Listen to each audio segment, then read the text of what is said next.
The Lion Inside.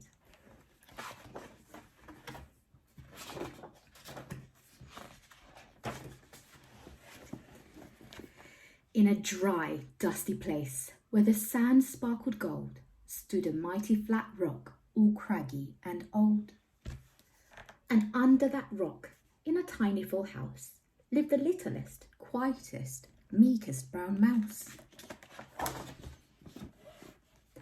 He was so very tiny, so incredibly small, that nobody noticed him, ever at all. He got trod on and sat on and missed out for stuff, ignored and forgotten. Yes, mice life was tough. Meanwhile, far above, on top of the clock, times were different. It was lion or clock. This huge, toothsome creature made sure everyone saw how important he was by how loud he could roar. He was head of the pack. He was shouty and tough. He loved showing the crowd he was made of strong stuff.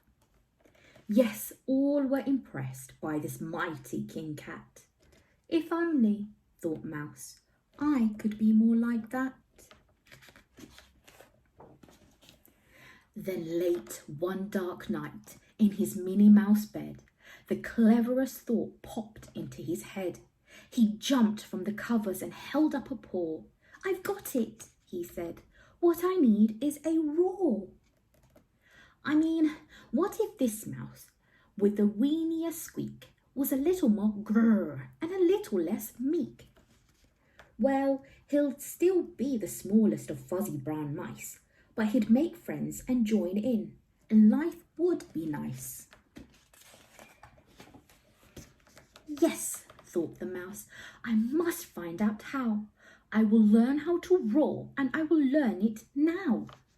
But, gulp, oh my gosh, there was one only beast who could teach him this thing, but might make him a feast. It was time to be strong, take a chance.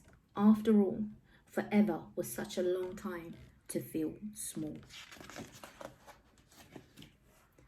So he made himself brave and thought like a winner. He set off for the top, hoping not to be dinner. It felt like the scariest thing he could do.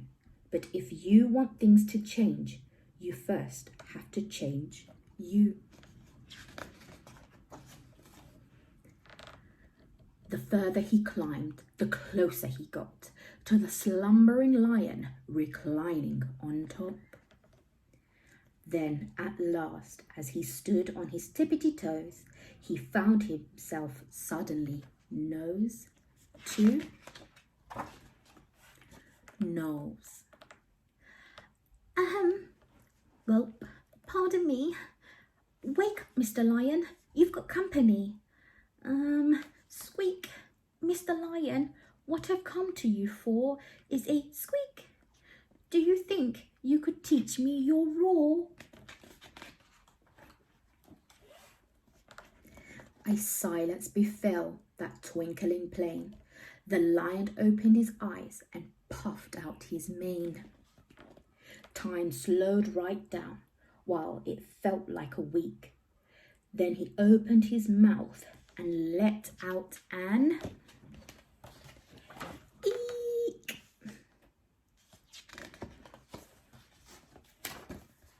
The lion was shaking, his paws all a fumble. He was backing away with a scrambling tumble. "Don't hurt me," he whimpered. "I'll try to be nice." Well, my goodness, this lion was afraid of mice. "Don't worry," Mouse peeped. "I'm a friend, not a foe. Let's rock this together. We'll have fun, don't you know?"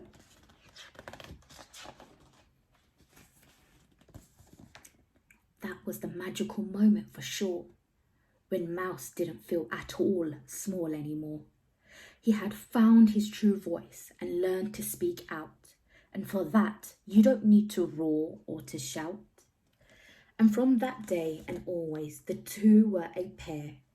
They both liked that rock better, now that rock was to share. The mouse, while still little, felt big in his head. And Lion? He still roared, but with laughter instead.